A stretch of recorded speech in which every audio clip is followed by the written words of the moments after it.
The pain came in waves, each one stronger than the last. Simone Brooks gripped the edge of her kitchen counter, her knuckles turning pale against her brown skin. Rain hammered against the windows of her small studio apartment, the storm outside matching the chaos inside her body. She looked down at the puddle forming beneath her feet and felt her heart drop into her stomach. "No, no, no," she whispered, touching her swollen belly. "It's too early, baby girl. Please, it's too early." She was only 32 weeks pregnant. 8 weeks too soon. The cramping had started an hour ago, but she'd convinced herself it was false labor. Now, as another contraction ripped through her body, she knew the truth. Her water had broken and she was completely alone. Simone fumbled for her phone with shaking hands. Her vision blurred as she tried to focus on the screen. She had no family in the city. Her mother had passed away 3 years ago, and her father lived across the country. Her best friend, Tasha, was on a business trip. There was one person who could help her, one person whose number she'd kept despite deleting everything else. But calling him would mean revealing the secret she'd kept for 8 months. Another contraction hit, this one so strong that her knees buckled. The phone clattered to the floor. Simone collapsed beside it, her blue maternity dress spreading around her like a pool. She couldn't think about pride anymore. She couldn't think about the divorce or the pain of their separation. All that mattered was her baby. With trembling fingers she managed to dial 911. "My water broke," she gasped into the phone. "I'm 32 weeks. Please, I need help." The paramedics arrived within 10 minutes, but to Simone, it felt like hours. They lifted her onto a stretcher, asking questions she could barely answer through the pain. In the ambulance, one of them found her emergency contact form in her purse. "We need to call someone for you," the paramedic said gently. She was a kind-faced woman with warm eyes. "Who should we contact?" Simone's lips trembled as she gave them the name she'd sworn never to speak again. "Julian Ashford. He's my ex-husband." Across the city, in a glass tower that overlooked the skyline, Julian Ashford sat in his office reviewing contracts. At 35, he'd built his technology company into a billion-dollar empire, but success felt hollow these days. Everything had felt empty since Simone left. His phone rang with an unknown number. He almost didn't answer, but something made him pick up. "Mr. Ashford?" a woman's voice said. "This is Memorial Hospital. Your wife, Simone Brooks, has been admitted. She's in active labor and asking for you." Julian's world stopped spinning. "What did you say?" "Your wife is in labor, sir. She's 32 weeks pregnant, and it's an emergency delivery. Can you come to the hospital?" "I'll be there in 10 minutes, Julian said, already grabbing his keys. His mind raced as he ran to his car. Simone was pregnant. 8 months pregnant. With his child. And she'd never told him. The drive to the hospital was a blur. Rain pounded his windshield as he weaved through traffic. Questions exploded in his mind. Why hadn't she told him? How had she managed alone all this time? Was the baby okay? Was Simone okay? He burst through the hospital doors, his expensive black suit soaked with rain. "Simone Brooks," he told the receptionist. "Where is she?" "4th floor, labor and delivery," the woman said, eyeing his frantic state. "But sir, only family." "I'm her husband," Julian said, then caught himself. Ex-husband. And the baby's father. The elevator ride felt endless. When the doors finally opened, a nurse met him in the hallway. She wore green scrubs and had a serious expression. "Mr. Ashford? I'm Nurse Rodriguez. Simone is in room 412, but I need to prepare you. This is a high-risk delivery. The baby is premature and Simone is exhausted. She's been in labor for 2 hours already." Julian felt like he'd been punched. "Can I see her?" "She's asking for you," Nurse Rodriguez said softly. "But please try to stay calm. She needs your strength right now, not your questions." When Julian entered the room, his heart shattered. Simone lay in the hospital bed, looking smaller and more vulnerable than he'd ever seen her. Her beautiful face was twisted with pain, her dark curls plastered to her forehead with sweat. She wore a hospital gown and monitors beeped around her, tracking 2 heartbeats instead of 1. Their eyes met across the room, and in that moment, 8 months of separation melted away. "Julian," she breathed, tears streaming down her face. "I'm sorry. I'm so sorry." He crossed the room in 3 strides and took her hand. It was smaller and colder than he remembered. "Don't apologize," he said, his voice rough with emotion. "I'm here now. Whatever you need, whatever the baby needs, I'm here." Another contraction hit, and Simone squeezed his hand so hard he thought his bones might break. He didn't care. He held on, whispering words of comfort, feeling completely helpless and desperate to do more. The baby, Simone gasped when the contraction passed. She's too early, Julian. What if something's wrong? Nothing will be wrong, Julian said firmly, though fear gripped his chest. You're strong and she's strong. You're both going to be fine. A doctor entered, a tall man with gray hair and a kind face. Ms. Brooks, I'm Dr. Patterson. We're going to do everything we can for you and your baby, but I won't lie to you. At 32 weeks there are risks. We have a NICU team standing by, and we're monitoring the baby's heart rate closely. Julian's jaw clenched. Whatever she needs, whatever the baby needs, money is no object. Bring in the best specialists. Fly them in from anywhere in the world if you have to. Simone turned to look at him with wide, frightened eyes. 8 months ago she might have refused his help out of pride. But now, with her baby's life at stake, she simply nodded. Thank you, she whispered. The hours that followed were the longest of Julian's life. He stayed by Simone's side through every contraction, every moment of pain. Nurses came and went. Dr. Patterson checked her progress. And slowly, agonizingly, their daughter fought her way into the world. One more push, Dr. Patterson said. Come on, Simone, you can do this. Simone gathered every ounce of strength she had left and pushed. A thin, warbling cry filled the room, and Julian felt tears stream down his face. It's a girl, Dr. Patterson announced, but his voice was tense. NICU team now. Julian caught only a glimpse of his daughter, tiny and red and perfect, before the neonatal team surrounded her. She was so small, barely bigger than his hand. He watched in terror as they rushed her out of the room. Go with her, Simone said weakly, releasing his hand. Please, Julian. Don't let her be alone. Julian looked between his ex-wife and the door where his daughter had disappeared. I won't leave you. I'll be fine, Simone insisted, though exhaustion lined every feature.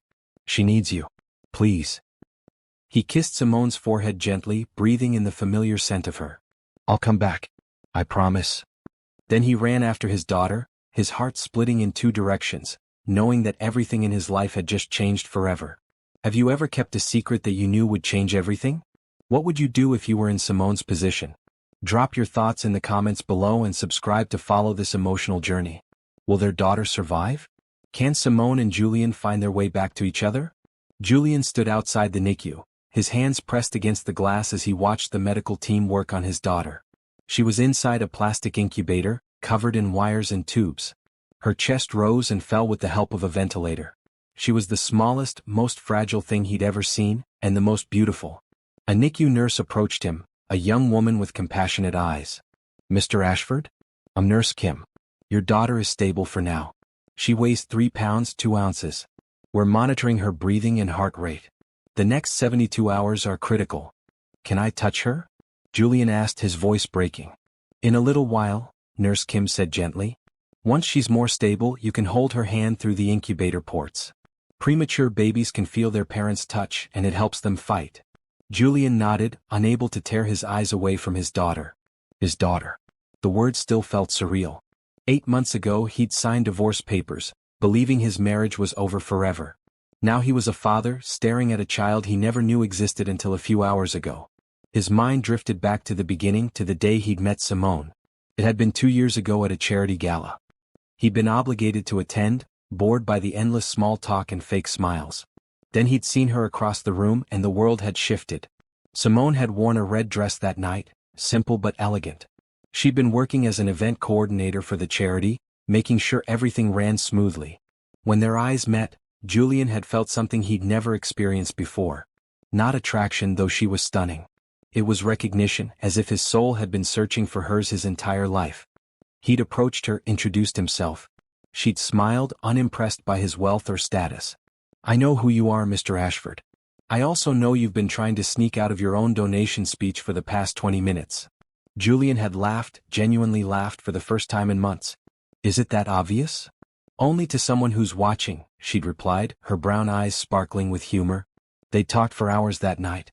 Simone was intelligent, kind, and passionate about helping others. She volunteered at homeless shelters on weekends. She'd put herself through college working 2 jobs. She didn't come from money, didn't move in his social circles, and didn't care about any of that. Within 3 months they were inseparable. Within 6, Julian had proposed. His mother, Patricia, had been horrified. She'd wanted him to marry someone from their world, someone who understood society's expectations. But Julian had been in love, truly in love, for the first time in his life. The wedding had been small and perfect. Simone had worn a simple white dress, flowers in her hair. They'd exchanged vows in a garden, promising forever. And for a while, forever had seemed possible. But reality had crept in slowly.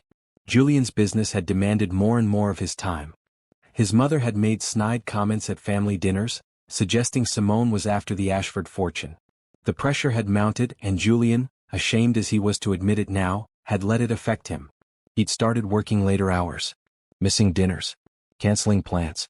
Simone had tried to understand, but he'd seen the hurt in her eyes each time he chose business over her. The final straw had come 8 months ago when his mother had orchestrated a dinner with the daughter of one of her friends, essentially parading another woman in front of Simone. Julian had been furious with his mother, but the damage was done. That night, Simone had asked him a simple question. "Do you even want to be married to me anymore?"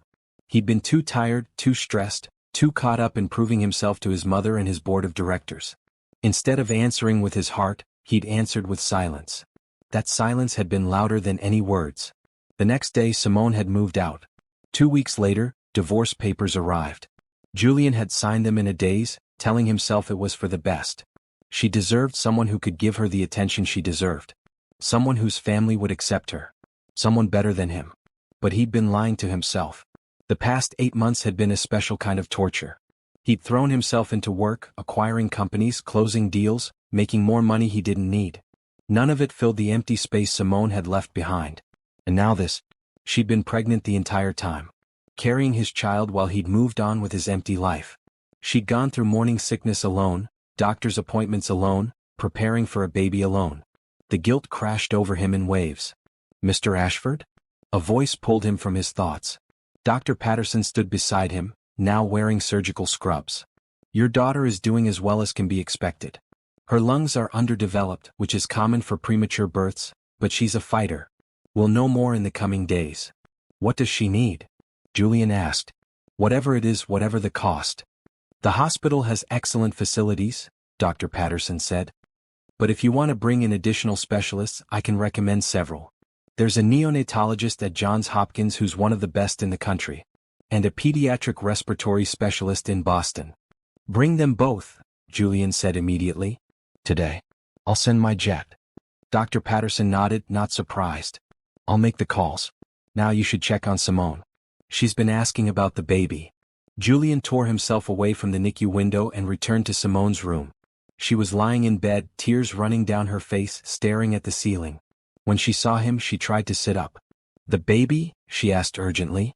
"She's stable," Julian said, sitting in the chair beside her bed. 3 pounds 2 ounces. She's breathing with help, but Dr. Patterson says she's fighting. I've called in specialists from Johns Hopkins and Boston. They'll be here by morning." Simone's face crumbled and she covered it with her hands. "I'm so sorry, Julian. I should have told you. I should have called you the moment I found out." "Why didn't you?" The question came out softer than he intended. He wasn't angry, not anymore. He just needed to understand. Simone lowered her hands, meeting his eyes. "I found out the day after we signed the papers. I took the test at home and it was positive.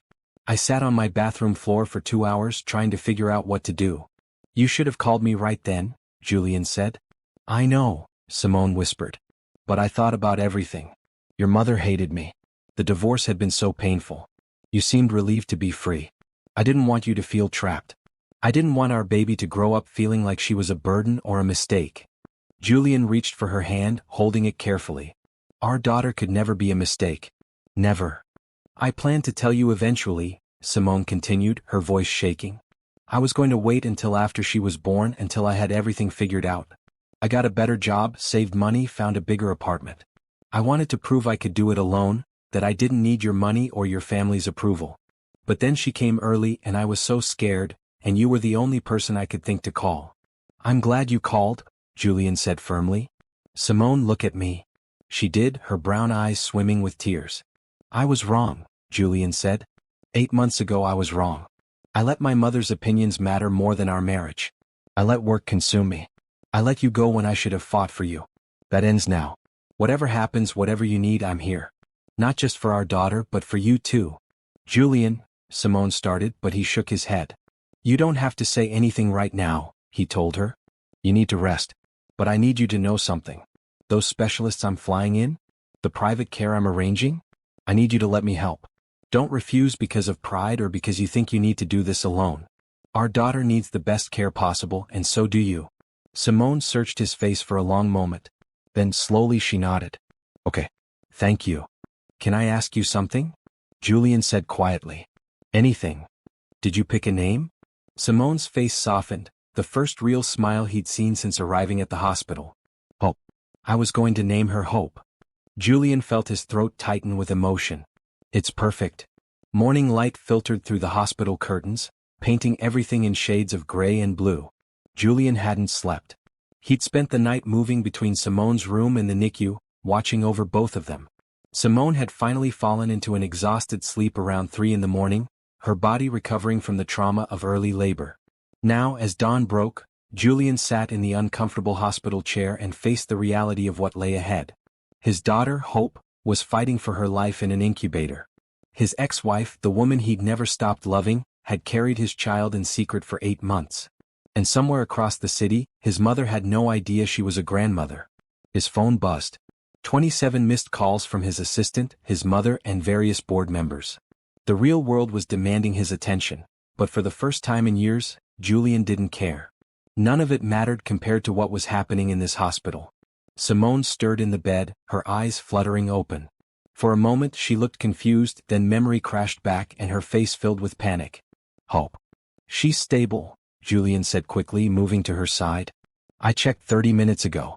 Her oxygen levels are good. The specialists I called arrived an hour ago, and they're reviewing her care plan with Dr. Patterson right now.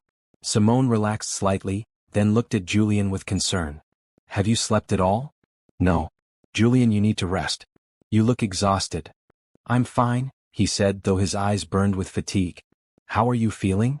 Sore. Tired. Scared.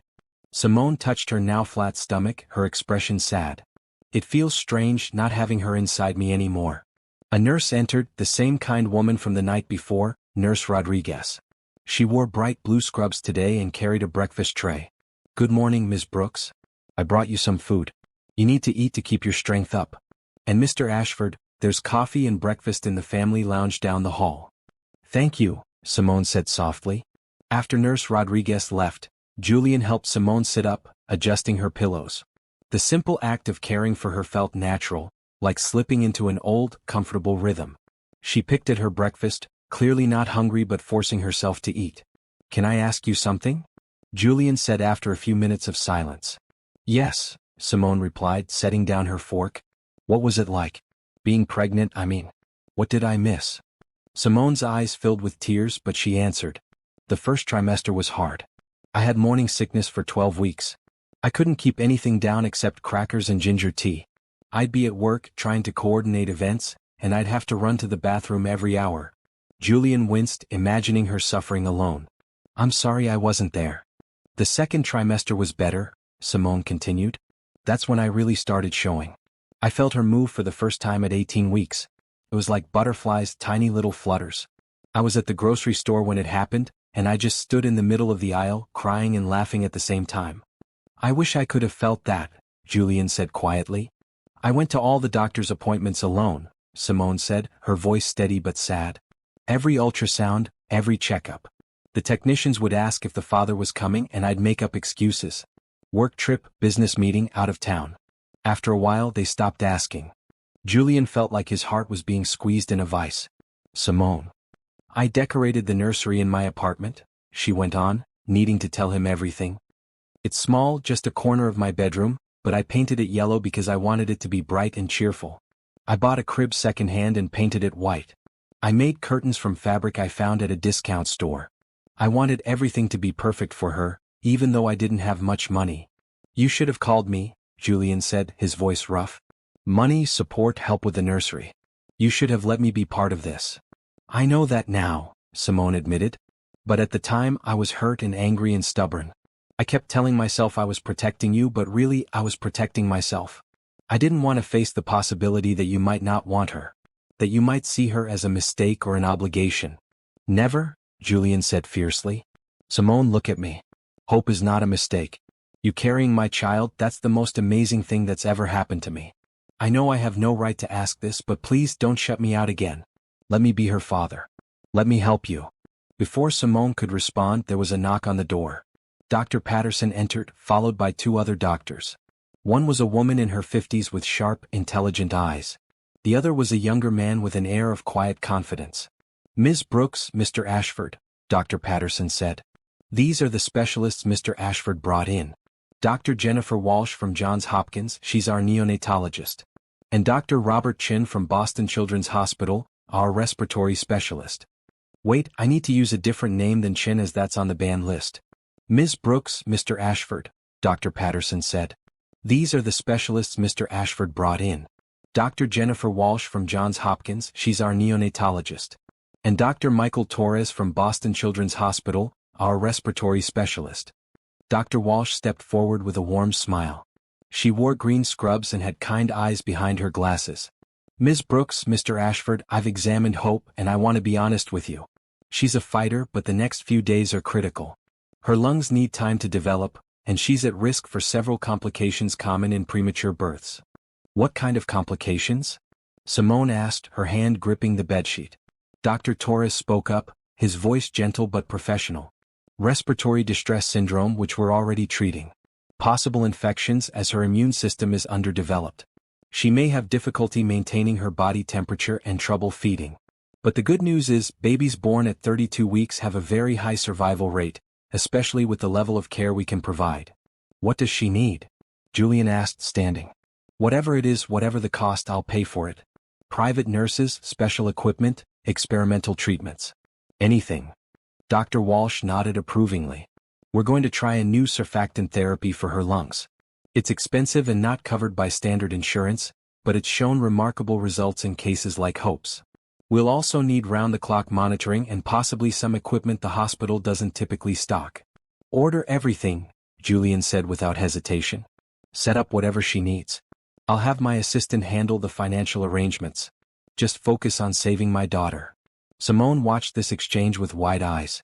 8 months ago, she'd convinced herself that Julian's wealth was part of the problem, that it created distance between them. But now, seeing him use every resource he had to help their daughter, she understood. Money wasn't the problem. How they'd used it or failed to use it to support each other that had been the issue. Thank you, she said to all three doctors. Thank you for helping our baby. After the doctors left, promising to update them every few hours, Simone turned to Julian. I can't pay you back for any of this. The specialists, the equipment, the treatment. It's going to cost hundreds of thousands of dollars, maybe more. I don't want you to pay me back, Julian said, sitting on the edge of her bed. Hope is my daughter. Taking care of her is my responsibility and my privilege. And Simone, taking care of you is too. You're Hope's mother. You just went through a traumatic delivery. You need support and I'm going to provide it whether you like it or not. Simone felt tears slide down her cheeks. Why are you being so kind? After everything I kept from you? Because I love you, Julian said simply. I never stopped loving you. The divorce was the biggest mistake of my life. I signed those papers because I thought it was what you wanted, what you needed. But every day for the past 8 months I've regretted it. So no, I'm not angry that you kept the pregnancy from me. I'm grateful you called me when you needed help. And I'm asking you, please let me back in. Not just as Hope's father, but as someone who wants to support you too. Simone couldn't speak. The emotions were too overwhelming, the exhaustion too deep. Instead, she reached for Julian's hand and held it tight, and he understood. It wasn't forgiveness yet, wasn't a promise of reconciliation. But it was a start, a tiny crack in the wall she'd built between them. A different nurse poked her head in, this one young with a bright smile. Ms. Brooks, the lactation consultant, is here to talk about pumping breast milk for Hope. It's important for premature babies, helps with their immune system. And Mr. Ashford, you're welcome to visit the NICU anytime. Would you like me to take you both down? I can't walk yet, Simone said, looking frustrated. We'll get you a wheelchair, the nurse said cheerfully. You need to see your baby. 20 minutes later, Julian pushed Simone's wheelchair into the NICU. The room was warm and dimly lit, filled with the soft beeping of monitors. Several incubators lined the walls, each containing a tiny baby fighting their own battle. But Julian only had eyes for one. Hope lay in her plastic bubble, still covered in wires and tubes, but somehow she looked stronger than she had the night before. Her tiny chest rose and fell steadily. Her miniature fingers were curled into fists. She had a shock of dark hair, just like Simone, and even through the equipment Julian could see she had his nose. Simone's breath caught. This was the first time she was seeing her daughter since the traumatic delivery. "She's so small," she whispered. "She's perfect," Julian corrected. Nurse Kim appeared, smiling at them. "You can touch her through the ports," she explained, showing them the circular openings in the incubator. "Talk to her too. She knows your voices." With shaking hands, Simone reached through the port and gently touched Hope's tiny hand. The baby's fingers reflexively wrapped around her mother's finger, and Simone burst into tears. "Hi, baby girl," she whispered. "Mommy's here. I'm so sorry you had to come out early, but you're doing so well. You're so strong. Just keep fighting, okay? Your daddy and I are right here and we're not going anywhere." Julian reached through the other port, touching Hope's other hand. His large finger looked enormous compared to her tiny one, but she gripped it with surprising strength. "Hey Hope, I'm your daddy. I just met you, but I already love you more than anything in this world. You keep fighting and I promise I'll give you the best life possible. You and your mommy both." They stood like that for a long time, both crying, both touching their daughter, both terrified and amazed and overwhelmed. Nurses moved around them, checking monitors and adjusting equipment, but Julian and Simone existed in their own bubble, as fragile and precious as the one protecting their baby. "We're going to get through this," Julian said quietly. "All three of us." And for the first time since the chaos began, Simone believed him. The hospital became their world. Day blended into night, marked only by the shift changes of nurses and the routine checking of Hope's monitors. Simone remained hospitalized for recovery while Hope fought in the NICU. Julian refused to leave either of them, sleeping in a chair when he slept at all, surviving on terrible hospital coffee and whatever food his assistant brought. On the third day, Simone was finally cleared to move to a recovery room, one closer to the NICU. Julian had arranged for her to have a private suite, the kind usually reserved for celebrities or diplomats. It had a real bed, a couch, a private bathroom, and a small sitting area. "This is too much," Simone protested when nurses wheeled her in. "It's what you need," Julian countered, helping her settle into the bed. "You're Hope's mother. You need proper rest so you can heal and be strong for her." Simone wanted to argue, but exhaustion won. The past 3 days had been a roller coaster of emotions. Hope had good hours and bad hours. Her oxygen levels would stabilize, then drop. She'd gained a tiny bit of weight, then lost it. The doctors remained cautiously optimistic, but Simone could see the concern in their eyes. That afternoon, Dr. Walsh came by with an update. She pulled up a chair and spoke to both of them like equals, not just worried parents but partners in Hope's care. "Hope is responding well to the surfactant therapy," Dr. Walsh explained, showing them charts on her tablet. "Her lung function is improving, slowly but steadily. However, she's developed a minor infection, which is common in premature babies. We've started antibiotics and we're monitoring her closely." "Is it serious?" Julian asked, his hand finding Simone's automatically. "It could be if left untreated, but we caught it early. The next 48 hours will tell us a lot. I want you both to be prepared for setbacks. Premature babies don't progress in a straight line. There will be good days and bad days." After Dr. Walsh left, Simone stared at the ceiling, feeling helpless. "I should have been more careful. I should have rested more, stressed less. This is my fault." "Stop," Julian said firmly, sitting on the edge of her bed. "This is not your fault. Sometimes babies come early. It happens. You did everything you could." "I worked too much," Simone continued, guilt eating at her. "I was on my feet for hours at events. I should have taken it easier, but I needed the money, and I was trying to prove I could do everything alone." "Simone, look at me." Julian waited until she met his eyes. "You are the strongest person I know. You handled a pregnancy alone, worked to support yourself and Hope, prepared everything for her arrival. You're incredible. This early delivery is not your fault. Do you understand me?" Simone's eyes filled with tears. "I'm so scared, Julian. What if she doesn't make it? What if I lose her?" "You won't," Julian said, but his voice shook slightly. "She's a fighter just like her mother. And we're going to be here for every moment, giving her every advantage, every chance. That's all we can do." They sat in silence for a while, holding hands, drawing strength from each other. Finally, Simone spoke again, her voice small. "Tell me about your life these past 8 months. What have you been doing?" Julian sighed, running his free hand through his hair. "Working. That's all I've done. I acquired 3 companies, closed a dozen major deals, increased profits by 40%. And none of it mattered. I'd come home to my empty penthouse every night and wonder what I was doing it all for. Did you date anyone? Simone asked, not sure she wanted to know the answer. No, Julian said immediately. My mother tried to set me up a few times, but I wasn't interested. I couldn't stop thinking about you.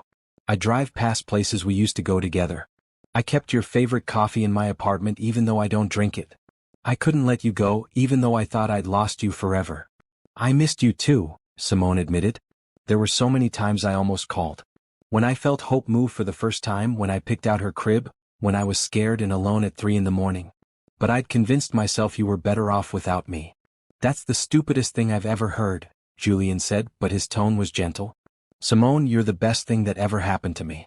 The only good thing, really. Everything else is just noise. Your mother doesn't think so, Simone said quietly. Julian's jaw tightened. My mother is going to have to accept that you're Hope's mother and that I never should have let her opinions affect our marriage. In fact, I need to call her. She doesn't even know about Hope yet. Oh God, Simone said, anxiety flooding her. Patricia is going to lose her mind. Let her, Julian said firmly. This is my life, my daughter, my family. She'll accept it or she won't be part of it. It's that simple. But it wasn't simple and they both knew it. Patricia Ashford was a force of nature, used to getting her way, used to controlling every aspect of her son's life. The coming confrontation was inevitable.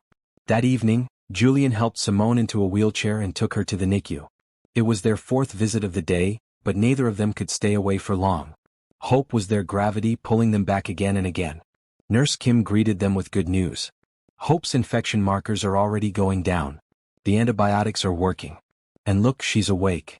Indeed, Hope's tiny eyes were open, dark and unfocused but undeniably aware. Simone gasped, reaching through the incubator port to stroke her daughter's cheek with one finger. Hi, baby girl. Mommy's here. You're doing so good, so strong. Keep fighting, okay? Julian reached in too, touching Hope's miniature hand. She wrapped her fingers around his, and he felt his throat close with emotion. We're both here, Hope. Your mommy and daddy. We love you so much. They stayed like that for an hour, talking to Hope, telling her about the world she'd soon explore. Simone described the apartment she'd prepared, the yellow nursery, the mobile she'd hung above the crib. Julian talked about the park near his penthouse, the ducks in the pond, the swings Hope would love when she was older. I want her to have a normal childhood, Simone said softly. Not spoiled, not sheltered. I want her to know the value of kindness and hard work. She will, Julian promised. We'll make sure of it. Together. Simone looked at him, really looked at him for the first time since the delivery. He looked exhausted, his expensive suit rumpled, dark circles under his eyes. But there was something else too. His purpose. The frantic energy that had always driven him seemed quieter now, redirected. You've changed, she said. Having a daughter tends to do that, Julian replied with a small smile. Nothing else seems important anymore. Not work, not money, not proving myself. Just her. And you. Julian? Simone started, but he shook his head. You don't have to say anything. I'm not asking for promises or second chances right now. I just need you to know that I'm here. For Hope, yes, but for you too. Whatever you need, I'll provide it. Medical care, a place to live, support with the baby. Anything. I can't live with you, Simone said, but her voice was uncertain. I'm not asking you to. Not yet. But Simone, your apartment isn't suitable for a baby who's going to need constant care and monitoring. Hope will need special equipment, nurse visits, therapy. I have space. I have resources. At least consider it. Simone bit her lip, torn between pride and practicality. I'll think about it. That night, after they'd both returned to Simone's recovery room, they talked more openly than they had in over a year. They talked about their marriage, about the mistakes they'd both made. Julian admitted he'd let his mother's disapproval affect him, that he'd chosen work over Simone too many times, that he'd been afraid of not being good enough for her. Simone admitted she'd been stubborn and proud, that she'd felt inferior around his wealthy family, that she should have communicated better instead of building walls. I loved you so much, Simone said, tears streaming down her face. But I felt like I was losing you and I didn't know how to fight for you. You never lost me, Julian said, moving to sit beside her on the bed. I was always yours. I just lost myself for a while in trying to prove something that didn't need proving. I'm scared to try again, Simone admitted. What if we make the same mistakes? We won't, Julian said with certainty. Because now we have Hope. She's changed everything. She's made me see what actually matters. And Simone, if you give me another chance, I promise I'll never put anything above you and her again. I need time, Simone said. To heal, to figure things out. Take all the time you need, Julian replied. I'll be here. I'm not going anywhere. They fell asleep that night on opposite ends of the hospital bed, not touching but close, closer than they'd been in months. And in the NICU down the hall, Hope continued to fight, her tiny heart beating strong, her small lungs working harder every hour, proof that miracles could happen even in the darkest times. Hope's 5th day of life brought both relief and new challenges. Her infection cleared, but she struggled to maintain her body temperature. The doctors adjusted her incubator settings, and Julian immediately approved the purchase of additional warming equipment. Money flowed freely, and for once Simone didn't question it. Her daughter's life was worth more than her pride. Dr. Torres visited that morning with encouraging news. Hope's lung function has improved significantly. We might be able to reduce her oxygen support in a few days if she continues this trajectory. That's wonderful, Simone said, relief flooding through her. However, Dr. Torres continued, his expression serious, premature babies often face long-term challenges. Hope may need physical therapy, possibly respiratory therapy. She'll require frequent checkups and monitoring for at least the first 2 years. Whatever she needs, Julian said immediately. We'll make sure she has access to the best care. After the doctor left, Simone turned to Julian. I've been thinking about your offer. To stay at your place after Hope is discharged. Julian's expression remained carefully neutral. And? My apartment really isn't suitable for a medically fragile baby. And I can't afford private nurses or the equipment she'll need. Simone took a deep breath. So yes, I'll accept your help. But we need ground rules. Name them, Julian said. Separate rooms. This isn't about us getting back together. It's about Hope. Agreed. I contribute what I can financially, even if it's small compared to what you're spending. If it makes you feel better, okay. And your mother? Simone hesitated. You need to talk to her before we move in together. I can't handle surprise visits or hostility. Not while I'm trying to care for a premature baby. Julian's face hardened. I'll handle my mother. She'll either accept this situation with grace or she won't be welcome. Julian, she's your mother. And Hope is my daughter and your? Julian stopped, choosing his words carefully. You're important to me. My mother's feelings don't trump yours. Simone felt a warmth spread through her chest, but she pushed it down. She couldn't let herself hope for too much, too fast. That afternoon, Julian made the call he'd been dreading. He stepped into the hallway outside Simone's room and dialed his mother's number. Julian, Patricia Ashford's cultured voice came through immediately. Where have you been? You've missed 3 board meetings and your assistant keeps saying you're unavailable. This is completely unacceptable. Mother, I need to tell you something, Julian said, keeping his voice level. I'm at the hospital. I have a daughter. She was born 5 days ago, premature. She's in the NICU. Silence. Then, what? Her name is Hope. She's 3 pounds 2 ounces. She's fighting for her life and I've been here with her since she was born. Julian, what are you talking about? You're not married. How do you have a daughter? Simone was pregnant when we divorced. She didn't tell me. I found out when the hospital called me to tell me she was in labor. Another long silence. When Patricia spoke again, her voice was cold. That woman trapped you. She got pregnant on purpose to secure your money. Stop, Julian said, his voice hard. Don't talk about Simone that way. She didn't trap me. She didn't ask me for anything. She planned to raise Hope alone. And mother, I'm going to say this once, so listen carefully. Hope is my daughter. Simone is her mother. They're both going to be part of my life. If you can't accept that with grace and kindness, then you won't be part of any of our lives. The choice is yours. Julian, be reasonable. I am being reasonable. In fact, I'm being more reasonable than you deserve. You drove Simone away with your constant criticism and judgment. You orchestrated that dinner with Rebecca, trying to push me towards someone you deemed more suitable. Well, guess what? I don't want suitable. I want Simone. And I want my daughter.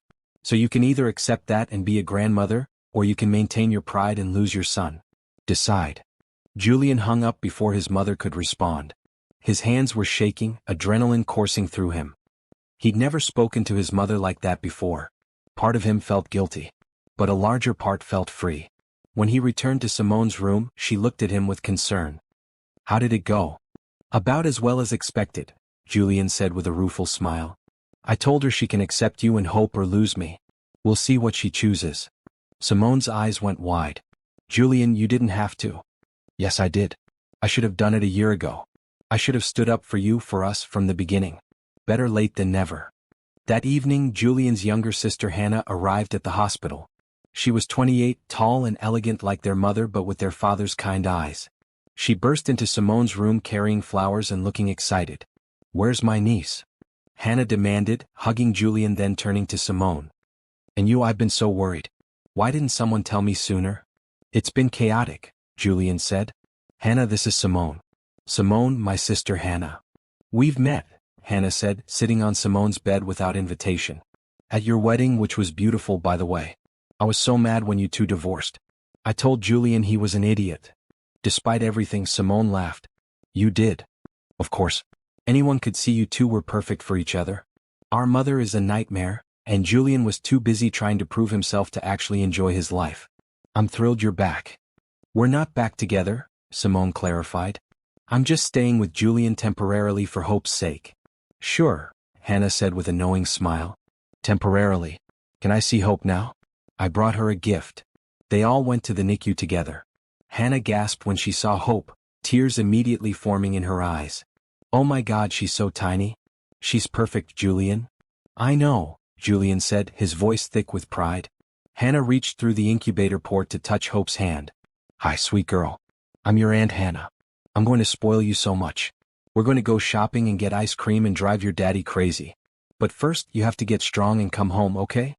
Watching Hannah with Hope, seeing the pure love and acceptance, Simone felt some of her anxiety ease. Maybe not all of Julian's family would reject her. Over the next few days, a routine emerged. Mornings were spent with Hope, talking to her, touching her through the incubator ports. Simone learned how to change a diaper through the ports, how to take Hope's temperature, how to read the monitors. Julian was there for all of it, learning alongside her. Afternoons, Simone pumped breast milk, determined to give Hope every possible advantage. Julian sat with her during these sessions, talking about mundane things to distract her from the discomfort. They discussed which nursery furniture to buy, what kind of stroller would be best, whether to hire a night nurse. "Yes to the night nurse," Julian said firmly. "You need sleep, Simone. You're recovering from a traumatic delivery." "I can't let someone else care for my baby while I sleep," Simone protested. "It's not about letting someone else care for her. It's about having support so you can be your best for Hope. There's no shame in accepting help." Evenings, they ate dinner together in Simone's room, usually food Julian's assistant brought from actual restaurants since hospital food was terrible. They talked about everything, their childhoods, their dreams, their fears. They were rebuilding their foundation, learning to communicate in ways they'd failed at before. On Hope's 8th day, she reached a milestone. Her breathing had improved enough to reduce her oxygen support. Dr. Walsh was cautiously optimistic. "If she continues progressing like this, we might be able to move her out of intensive care in another week," Dr. Walsh said. Simone cried with relief. Julian held her as she sobbed, letting out all the fear and stress she'd been holding in. "She's going to make it," Simone whispered. "She's really going to make it." "I told you," Julian said softly. "She's a fighter." That night, as they sat beside Hope's incubator, Simone's hand found Julian's. They didn't talk about what it meant, this growing closeness between them. They didn't discuss the future or the past. They just sat together, watching their daughter sleep, grateful for every breath she took. But in the quiet moments, Simone felt her walls crumbling. She'd been so determined to keep Julian at arm's length, to protect her heart. But he was making that impossible. Every kind gesture, every devoted hour by Hope's side, every conversation that went deeper than the surface, it all chipped away at her defenses. She was falling in love with him again. Or maybe she'd never stopped. Either way, it terrified her. Are you rooting for Simone and Julian? Do you think they deserve a second chance?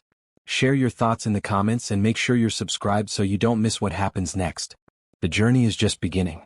The confrontation Simone had been dreading came on Hope's 10th day of life. She was in the NICU, talking softly to Hope, when she felt a presence behind her. She turned to find Patricia Ashford standing in the doorway, dressed in an expensive cream-colored suit, her gray hair perfectly styled. Simone's first instinct was to flee, but she stood her ground. This was her daughter. She had every right to be here. Mrs. Ashford, Simone said quietly, mindful of the other babies in the NICU. Patricia didn't respond immediately.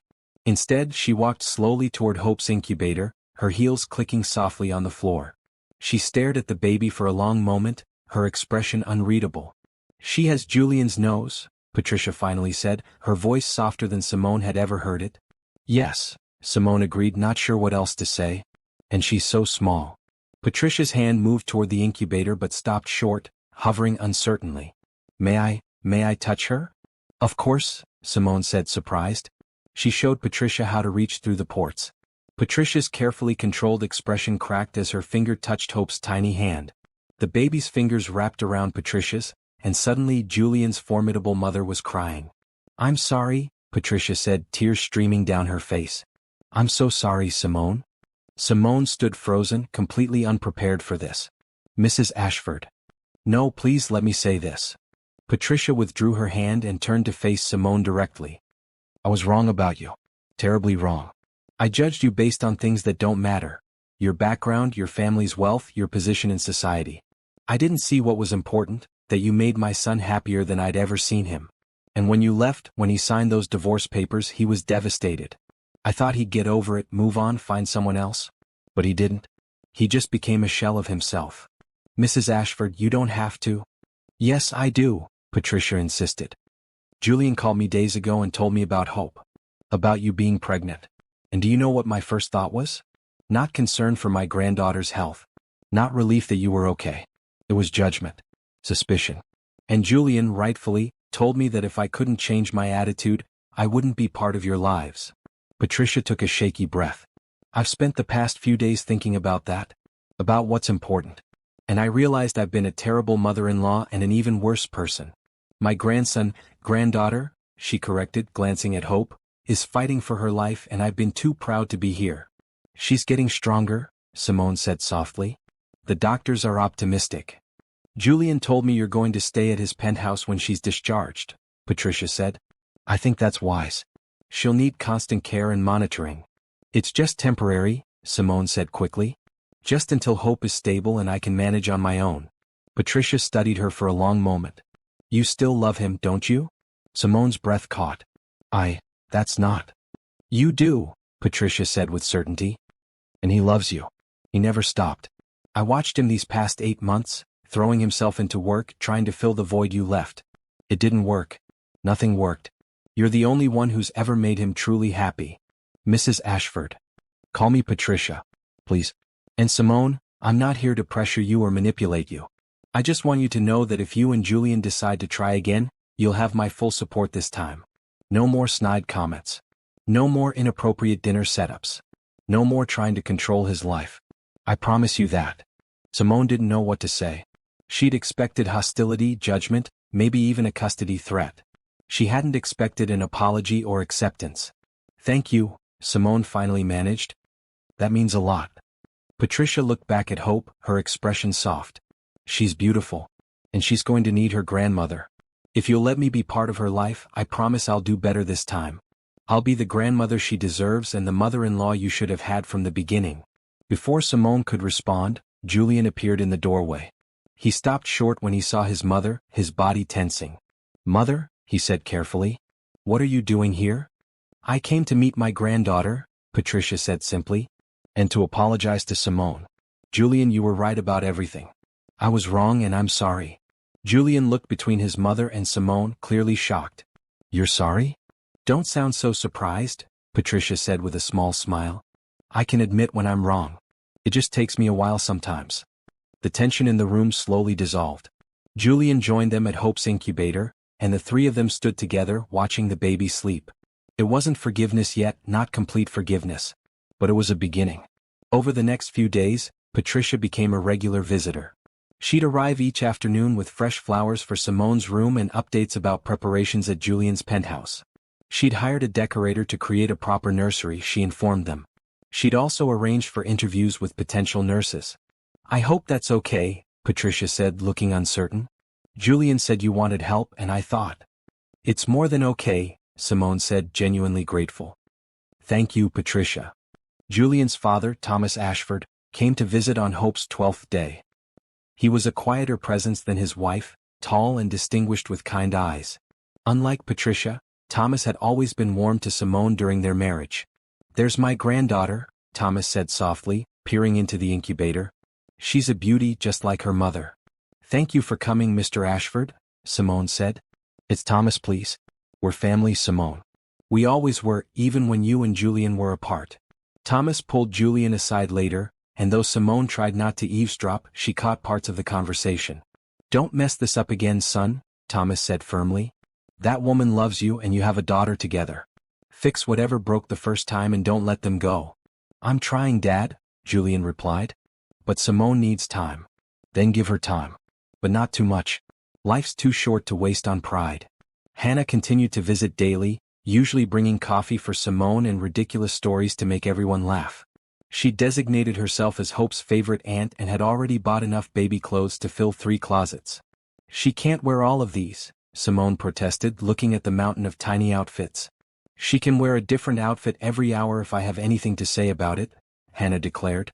"Besides, premature babies grow fast once they start thriving. She'll need new clothes every few weeks." Simone found herself laughing more than she had in months.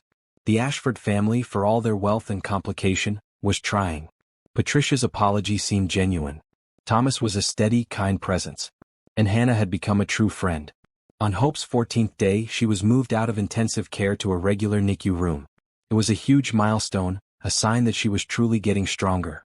Simone cried with relief and Julian held her, whispering encouragements. "See? I told you she was a fighter." "I was so scared," Simone admitted. "I'm still scared. What if something goes wrong once we take her home? What if I can't take care of her properly?" "You won't be alone," Julian promised. "We'll have nurses and I'll be there and my family will help. You're not doing this by yourself anymore, Simone. You don't have to." That evening, as they sat together in Simone's recovery room, Julian brought up something he'd been thinking about. "I want to set up a trust fund for Hope. For her education, her future, whatever she needs." "Julian, that's too much," Simone started, but he held up a hand. "It's not too much. Smart. This way, no matter what happens between you and me, Hope will always be taken care of. She'll have access to the best schools, the best opportunities. And Simone, I want to do the same for you." "No," Simone said immediately. "I don't need your money. It's not about need. It's about security. You're Hope's mother. You're going to dedicate the next 18 years to raising her. I want to make sure you're financially secure, that you never have to worry about money or work 3 jobs to make ends meet." "I can support myself," Simone said, her pride flaring. "I know you can. You're one of the most capable people I've ever met. But why should you have to struggle when I have more than enough for all of us? Simone, please let me do this. Not as an ex-husband trying to control you, but as Hope's father who wants to ensure both of you are taken care of." Simone wrestled with her instincts. Every part of her wanted to refuse, to prove she didn't need his money. But she thought about Hope, about the long-term care she'd need, about wanting to be present for her daughter instead of working constantly. "Okay," she said finally. "But I want to contribute what I can. I want to work to have my own income. I don't want to be completely dependent on you." "Of course," Julian agreed. "Whatever makes you comfortable." They talked late into the night about practical things. Insurance, medical arrangements, household staff, schedules. But underneath the logistics, something deeper was brewing. They were planning a life together even if they weren't ready to name it yet. Simone found herself watching Julian more and more, noticing things she'd forgotten or never fully appreciated. The way he was patient with the nurses, thanking each one by name. How he read articles about premature baby care in his spare time. The gentleness in his hands when he touched Hope. The way his eyes softened every time he looked at Simone. She was falling for him again, and she wasn't sure she could stop it even if she wanted to. Hope was 3 weeks old when the doctors finally said the words Simone had been desperate to hear. "She can go home soon." Dr. Walsh delivered the news with a wide smile. "Hope has gained weight consistently, her breathing is stable and all her tests look good. We'll need to keep her for a few more days for observation, but I'm confident we can discharge her by the end of the week." Simone burst into tears. Julian wrapped his arms around her as she sobbed with relief. 3 weeks of fear, of watching monitors, of waiting for setbacks. Finally their daughter could come home. "There will be requirements," Dr. Walsh continued. "She'll need special formula designed for premature babies. You'll need to monitor her breathing and temperature. Regular checkups with both a pediatrician and a pediatric pulmonologist. And I recommend having a nurse for at least the first few months, especially at night. Whatever she needs, Julian said immediately. We'll make it work. The next few days were a flurry of preparation. Julian's penthouse was transformed.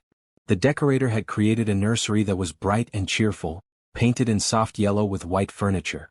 Medical equipment was installed, monitors that would track Hope's breathing and heart rate. A nurse named Angela was hired, a warm woman in her 50s with 30 years of experience with premature babies. She'll stay in the guest room, Julian explained, showing Simone through his penthouse on a video call. She'll handle the overnight feeding so you can rest. During the day you can take care of Hope however you want. Simone's room was ready too. Julian had set her up in the master suite while he took a smaller bedroom down the hall. You need the space and the attached bathroom, he'd insisted when she protested. Simone's small apartment had been packed up by a service Julian hired. Her few belongings, the nursery she'd carefully created, all moved to storage. It felt strange letting go of that independence, but she couldn't deny the relief. Julian's penthouse had space, resources, everything Hope needed. On discharge day, Simone dressed carefully in a comfortable green dress that Patricia had bought her. She'd lost most of her pregnancy weight already, stress and anxiety burning through calories faster than she could consume them. Julian arrived at the hospital early, looking handsome in jeans and a blue sweater. It was the most casual Simone had seen him in years. "Ready to bring our daughter home?" he asked, and the word "our" sent warmth through Simone's chest. "So ready," she breathed. The nurses had been wonderful throughout Hope's stay, but none more than Nurse Kim. She'd been there from the beginning, guiding Simone and Julian through the terrifying early days. Now she helped them dress Hope for the first time in real baby clothes, not just the tiny hospital gown. Hannah had bought the outfit, a soft pink onesie with white stripes and a matching hat. Hope looked impossibly tiny in it, but so much stronger than she'd been 3 weeks ago. She was up to 4 pounds 8 ounces, a dramatic improvement. "Remember to keep her away from sick people," Nurse Kim instructed as she went through the discharge checklist. "Her immune system is still developing. Lots of hand washing. And don't be afraid to call the pediatrician with questions. There are no stupid questions when it comes to premature babies." Dr. Walsh came by to say goodbye. "You two have been wonderful parents. Hope is lucky to have you. Take care of each other as well as you take care of her, okay?" Julian had arranged for a special car seat designed for premature babies, one that supported her properly. Getting Hope secured felt like defusing a bomb, both of them terrified they'd do it wrong. But finally she was strapped in safely, her tiny face peaceful in sleep. The drive to Julian's penthouse was the slowest of his life. He drove like he was transporting precious, fragile cargo because he was. Every bump in the road made Simone gasp, checking that Hope was okay. "She's fine," Julian kept reassuring her. "We're almost home." Home. The word settled over Simone strangely. This wasn't her home, not really. But as they pulled into the underground parking of Julian's building and rode the private elevator up to the penthouse, it felt more welcoming than she'd expected. Patricia was waiting in the penthouse, having let herself in to make sure everything was perfect. The moment she saw Hope, her face transformed with joy. "May I hold her?" Patricia asked, and the fact that she asked rather than demanded spoke to how much she was trying. "Of course," Simone said, carefully transferring Hope into Patricia's arms. Patricia held her granddaughter like she was made of glass, tears streaming down her face. "Hello, sweet girl. Welcome home. Your grandmother is going to love you so much." Thomas arrived soon after, followed by Hannah. The small gathering felt right, family welcoming Hope home. They didn't stay long, understanding that Simone and Julian needed to settle in, but their presence meant everything. After everyone left, Angela showed Simone and Julian how to operate the monitoring equipment. "These alarms will sound if her breathing changes or her heart rate drops. It's normal for them to go off occasionally, and it doesn't always mean something's wrong. But call me immediately if you're worried."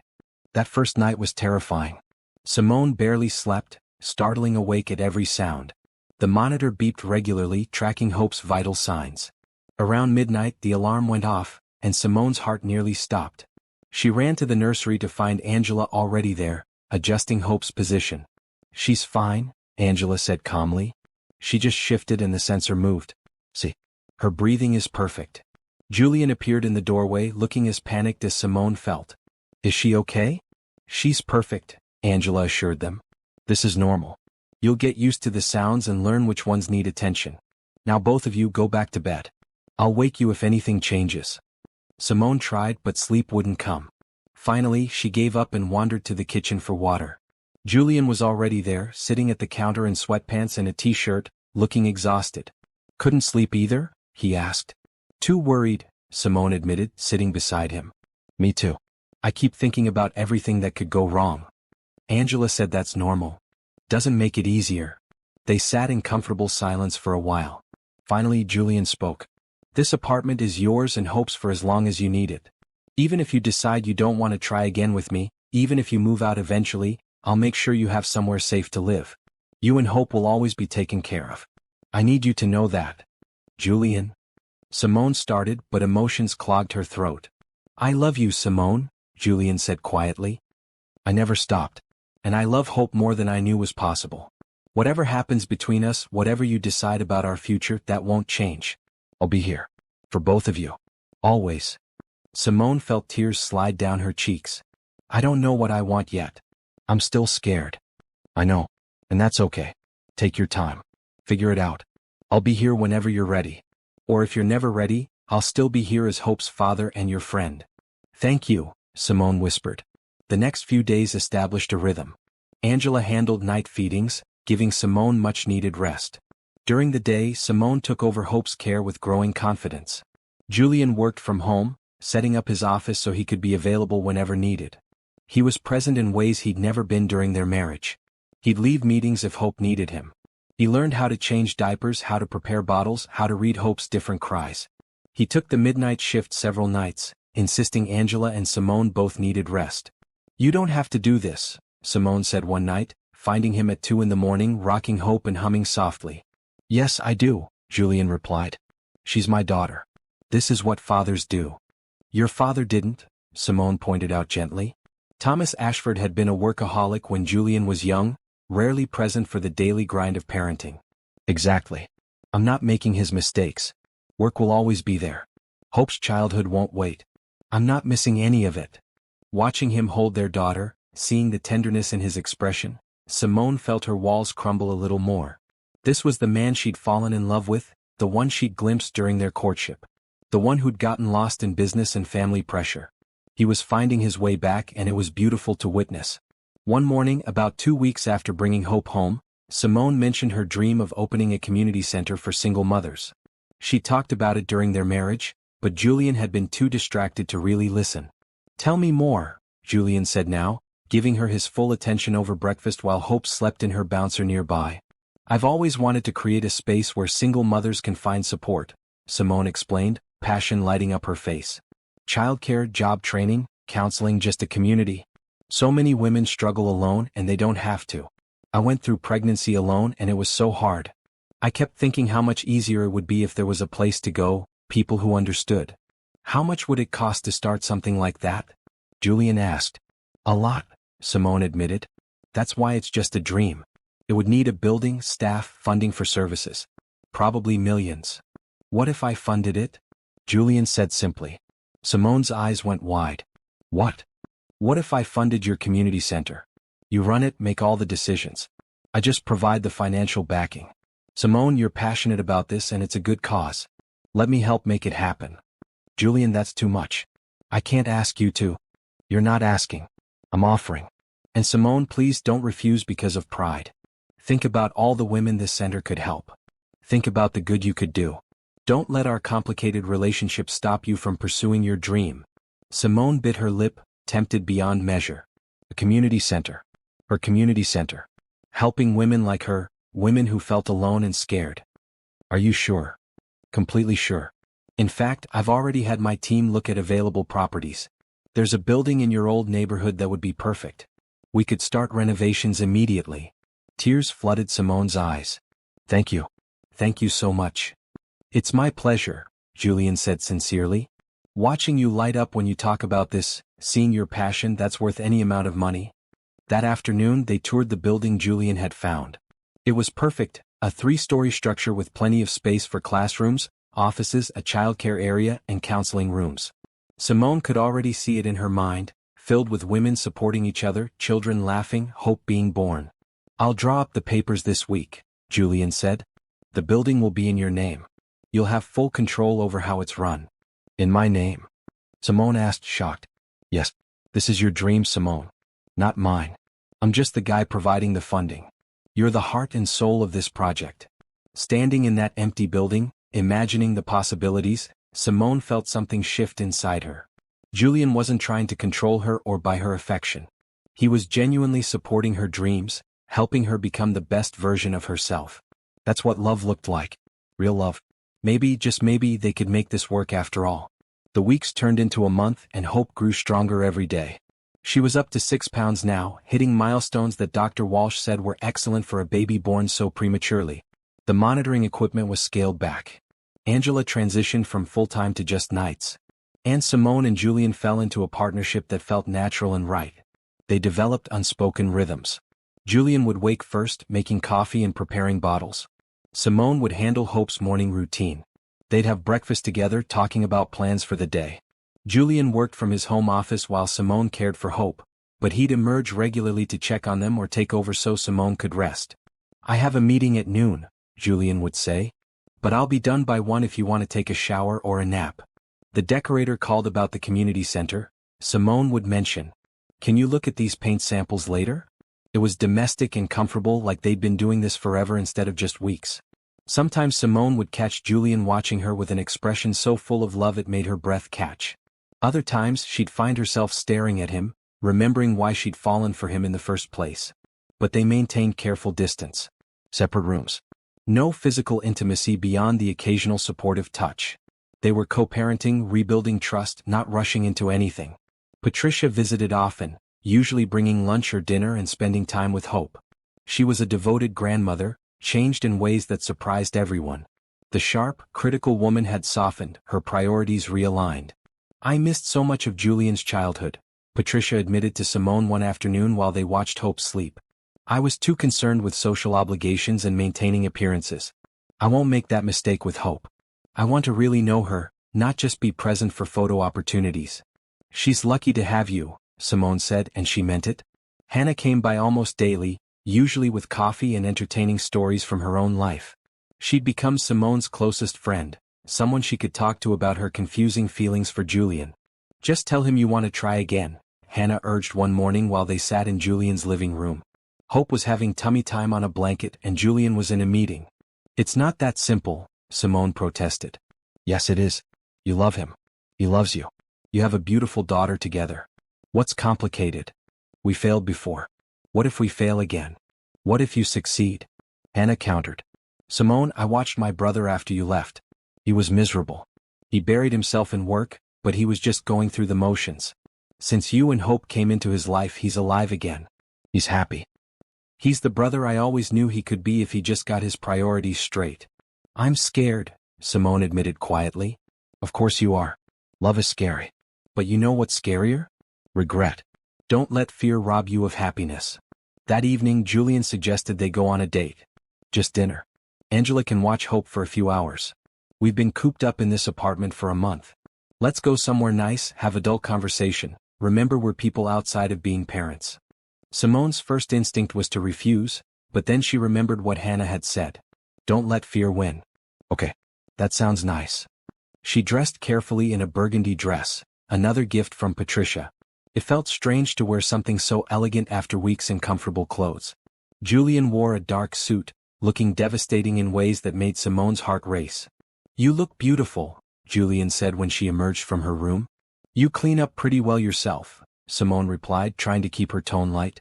The restaurant was intimate, a small Italian place with dim lighting and soft music. Julian had reserved a private corner table. They ordered wine, actual wine that Simone could drink now that she was done pumping breast milk, and suddenly the evening felt very much like a date. Tell me something I don't know about you, Julian said after their food arrived. What do you mean? You know everything about me. I don't think I do. We rushed into marriage pretty fast. Tell me something we never got around to discussing. Simone thought for a moment. I wanted to be a teacher when I was little. I used to line up my stuffed animals and give them lessons. Why didn't you? Julian asked, genuinely curious. Money. Teaching degree was expensive and I needed to work. I ended up in event planning by accident and I was good at it, so I stayed. But sometimes I still think about it. That's part of why the community center is so important to me. It's my way of teaching and helping. You'd be a wonderful teacher, Julian said softly.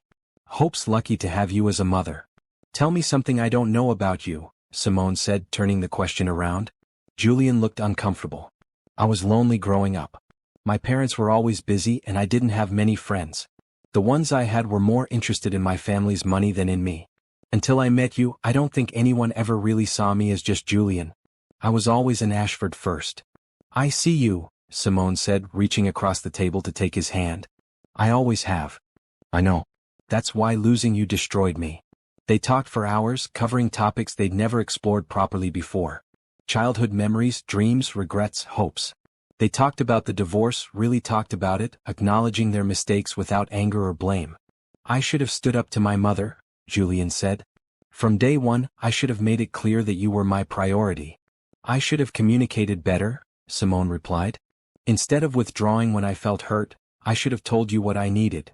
We were both learning, Julian said. First marriage is real love. We didn't have a manual. We're doing better now, Simone observed. We are. We're talking, really talking.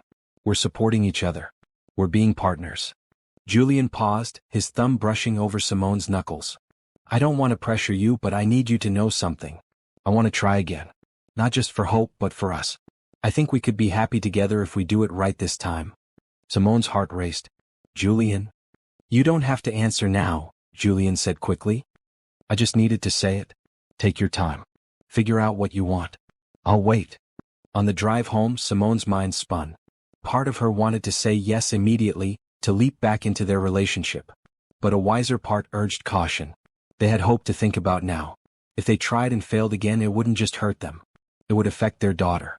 When they arrived home, Angela reported that Hope had been perfect. She took her bottle, had a clean diaper change and went right to sleep. She barely knew you were gone. Thank you, Angela, Simone said, checking on Hope anyway. The baby slept peacefully, her tiny chest rising and falling steadily. Julian appeared in the doorway, watching Simone with their daughter. She's perfect, isn't she? Completely perfect, Simone agreed. Thank you for tonight, Julian said. I had a really good time. Me too. They stood there in the dim nursery, the only sound Hope's soft breathing and the quiet hum of the monitor. The moment felt weighted with possibility, with all the things they weren't saying. Good night, Simone, Julian said finally, turning to leave. Julian, wait. He turned back, hope flickering in his eyes. I want to try again too, Simone said, the words tumbling out before she could second-guess them. I'm still scared, but I want to try. Slowly. Carefully. But yes, I want to try. Julian's face transformed with joy. He crossed the room in 2 strides and pulled Simone into a hug, careful not to be too enthusiastic and wake Hope. Thank you. I promise I won't let you down this time. I promise to communicate better, Simone said into his chest, breathing in his familiar scent. They held each other for a long moment, not kissing, not rushing, just being together. It was a beginning, tentative but real.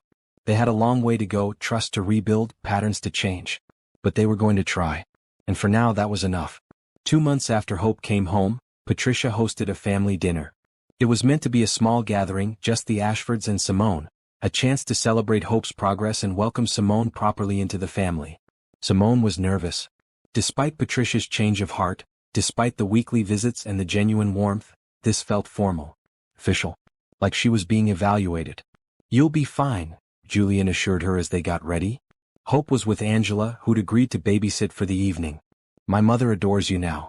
She's not going to suddenly revert to her old self. She might, Simone countered, adjusting her red dress for the 100th time. Family dinners can bring out old patterns. Then I'll handle it. Simone, we're a unit now. Me, you, and Hope. Whatever happens, we face it together. The Ashford estate was as intimidating as Simone remembered, a sprawling mansion in the suburbs with perfectly manicured lawns and imposing architecture. But when Patricia greeted them at the door, she was warm and genuine, hugging Simone before Julian. Welcome, dear. You look beautiful. Come in, come in.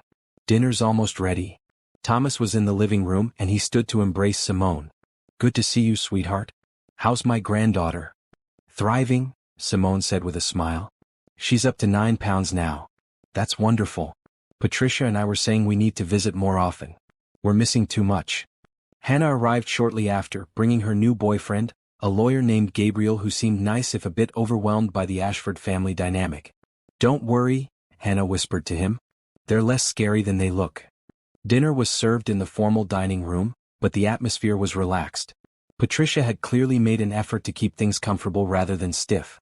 The conversation flowed naturally, covering light topics: Hope's latest milestones, Hannah's work, Gabriel's recent case. But as dessert was served, Patricia cleared her throat. "I asked everyone here tonight for a specific reason," she announced. "I have something I need to say." The table fell silent. Simone's stomach clenched with nerves. Patricia stood, glass of wine in hand, and looked directly at Simone.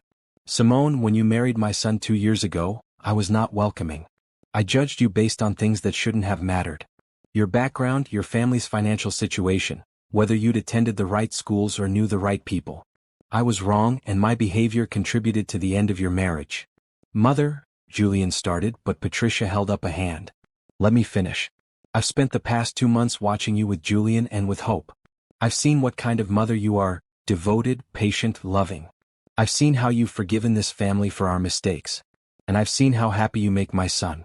The truth is, Simone, you're not just good enough for Julian. Julian is lucky to have you. And I was a fool not to see that from the beginning." Patricia's voice cracked with emotion. "I'm asking for your forgiveness, officially and publicly. I promise you, from this moment forward, you have my complete support. Not just as Hope's mother, but as a member of this family. Whether or not you and Julian remarry, whether or not you stay together, your family. You always will be." Simone felt tears streaming down her face. Across the table, Julian's eyes were wet too.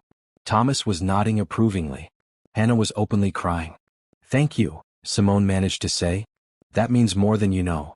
"And there's something else," Patricia continued, sitting back down. "I've set up a trust fund for Hope. $2 million to be used for her education and whatever else she needs. Additionally, I'm personally donating $1 million to Simone's community center." "What?" Simone gasped. "Patricia, that's too much." "It's not enough," Patricia corrected. "It's my way of apologizing, of showing my support for the work you're doing. Single mothers need help and resources, and I'm grateful my daughter-in-law is providing that." "Daughter-in-law," Simone repeated softly. "We're not married anymore." "Details?" Patricia said with a wave of her hand. "You're the mother of my granddaughter and the woman my son loves. That makes you family. The paperwork is just formality." After dinner, Julian found Simone on the terrace looking out at the gardens. He wrapped his arms around her from behind, resting his chin on her shoulder. "That was intense," he said. "Your mother is full of surprises," Simone replied, leaning back against him. "She means it, you know. Everything she said. She really has changed." "I know. I can see it." Simone turned in his arms to face him. "Your whole family has been wonderful. I feel so accepted, so supported. It's nothing like before. Before they didn't see you clearly. Now they do. Now they see what I've always seen. A remarkable woman with a huge heart and incredible strength." "I love you," Simone said, the words spilling out naturally. She'd been holding them back for weeks, afraid to say them, but suddenly she couldn't keep them in any longer. Julian's face lit up. "Say that again." "I love you," Simone repeated, laughing and crying at once. "I love you so much, Julian. I never stopped, not really." He kissed her then, the first real kiss they'd shared since before the divorce. It was soft and sweet and full of promise. When they pulled apart, both were smiling. "I love you too," Julian whispered. "So much. Simone, I want to ask you something." "Okay," Simone said, her heart racing. "Not right now," Julian clarified, seeing her panic. "Soon. When the time is right. But I want you to know I'm going to ask you to marry me again. And this time I'm going to do everything right. I'm going to be the husband you deserve." "You already are," Simone said softly. "You've been showing me for 2 months how good we can be together. I see you, Julian. I see the man you've become." They stayed on the terrace for a long time, holding each other, making quiet promises for the future. Inside, the Ashford family gave them space, respecting the moment. This was their new beginning, built on the ashes of their first attempt, stronger because of what they'd survived. The next day, Julian took Simone to visit the community center. The renovations were nearly complete, the space transformed from an empty building into a warm, welcoming haven. Bright colors on the walls, comfortable furniture, spaces designed for learning and healing and growing. "It's perfect," Simone breathed, walking through the rooms. "Julian, it's everything I imagined. You did this. Julian said. I just paid for it. The vision, the heart, that's all you. We're opening in 2 weeks, Simone said, consulting her tablet. I've hired staff, amazing women who understand the mission. We already have 30 mothers signed up for our first programs. I'm so proud of you, Julian said sincerely. I couldn't have done it without you, Simone replied. Your support, your belief in me, it made this possible. That evening they fed Hope together, taking turns with the bottle and burping. She was such a good baby, happy and alert, developing exactly as she should. The early fears about her health had faded as she continued to thrive. I've been thinking, Julian said as he rocked Hope after her feeding. About us. About the future. Yeah. Simone prompted, settling beside him on the couch. I want more kids, Julian said. Not right away. Hope needs to be older and we need to be solid. But eventually, I want Hope to have siblings. I want that too, Simone admitted. I always imagined a big family. And I want us to be married when we have them, Julian continued. I want Hope to see her parents committed to each other, showing her what real love looks like. We're getting there, Simone said softly. We are. And Simone, I know I said I'd wait, but I need to ask you something important. Simone's breath caught. Okay. Julian carefully stood and placed Hope in her bassinet. Then he returned to the couch and took both of Simone's hands in his. I love you. I love Hope. I love the family we're building. I know. We said we'd take this slow and we will. But I need to know, do you see a future with me? A real future, not just co-parenting. Yes, Simone said without hesitation. I see a future with you. Marriage, more children, growing old together. I see all of it. Then when you're ready, when enough time has passed that you're sure, I want to marry you again. Properly this time. With my whole family's support and no doubts. When I'm ready, Simone agreed. I'll tell you. They sealed the promise with a kiss, soft and sweet, full of love and hope and possibility. Their journey hadn't been easy. They'd made mistakes, hurt each other, lost their way. But they'd found each other again, stronger and wiser, ready to build something lasting. And as Hope made soft sleeping sounds in her bassinet, the symbol of their love and their second chance, both Julian and Simone knew they were exactly where they were meant to be. 3 months later, the community center opened to overwhelming success. Media covered the event, highlighting Simone's vision and the need for such resources. Women lined up to join programs. Donations poured in. Simone was exhausted and exhilarated, finally living her dream. Julian was there for the ribbon cutting, holding Hope, beaming with pride as Simone gave her speech. Patricia and Thomas sat in the front row, applauding enthusiastically. Hannah led the standing ovation when Simone finished speaking. I'm so proud of you, Julian said afterward, pulling Simone into a hug while balancing Hope on his hip. We did it, Simone said, looking around at the crowded center. We really did it. You did it? I just helped. But that wasn't true and they both knew it. Julian had been her partner in every sense, supporting her vision, offering advice, handling logistics so Simone could focus on the mission. They were a team stronger together than either could be alone. That night, after Hope was asleep and the excitement had faded, Julian found Simone on the balcony of his penthouse. She was staring at the city lights, a peaceful expression on her face. Penny for your thoughts, Julian said, joining her. Just thinking about how different my life is from a year ago. Last October I was alone and pregnant, scared and trying to figure everything out by myself. Now I have Hope, I have the community center, I have your family's support. And I have you. You always had me, Julian said softly. Even when we were apart, you had me. I know that now. Simone turned to face him. Julian, I'm ready. Ready for what? For whatever you want to ask me. I'm ready. Julian's eyes widened. Are you sure? We can wait longer if you need. I don't need to wait, Simone interrupted. I know what I want. I want you. I want us. I want the life we're building. I'm ready to make it official. Julian laughed, a sound of pure joy. I don't have a ring. I've been carrying one in my pocket for weeks, but I left it in my room because I didn't want to pressure you. Go get it, Simone said, grinning. Julian practically ran inside, returning moments later with a small velvet box. He opened it to reveal a stunning ring, a diamond surrounded by smaller stones, elegant and beautiful. It's perfect, Simone breathed. Simone Brooks, Julian said, taking her hand. I love you more than I can express. You're an incredible mother, an amazing woman, and my best friend. Will you marry me? Again. And this time I promise to do it right. I promise to always put you and Hope first, to communicate, to be the husband you deserve. Yes, Simone said, tears streaming down her face. Yes, I'll marry you. Again and forever. Julian slipped the ring onto her finger, and they kissed under the stars, sealing their promise. When they finally pulled apart, both were laughing and crying. Should we wake Hope and tell her? Simone joked. She's 3 months old. I don't think she'll understand the significance. True. But your mother will. Should we call her? Absolutely not. Let's keep this moment to ourselves for one night. Tomorrow we'll share the news. Tonight it's just us. They spent the evening planning their future. A small wedding this time, just family and close friends. A honeymoon maybe to Italy once Hope was old enough. More children in a few years. Growing old together, watching Hope and her future siblings grow up. I want it all with you, Simone said. Everything. You'll have it, Julian promised. I'll spend the rest of my life making sure you're happy. The wedding took place 3 months later in the same garden where they'd married the first time. But this time, everything was different. Patricia helped plan it, supportive and excited. Hannah was Simone's maid of honor. Hope, now 6 months old and thriving, was flower girl, carried down the aisle by Hannah. The ceremony was intimate and perfect. Simone wore a simple white dress, flowers in her hair. Julian wore a gray suit and couldn't take his eyes off his bride. When they exchanged vows, both spoke from the heart about second chances, forgiveness and choosing love every day. I promise to always communicate, Simone vowed. To never shut you out when things are hard. I promise to always prioritize you and our family, Julian vowed. To never let work or anyone else come between us.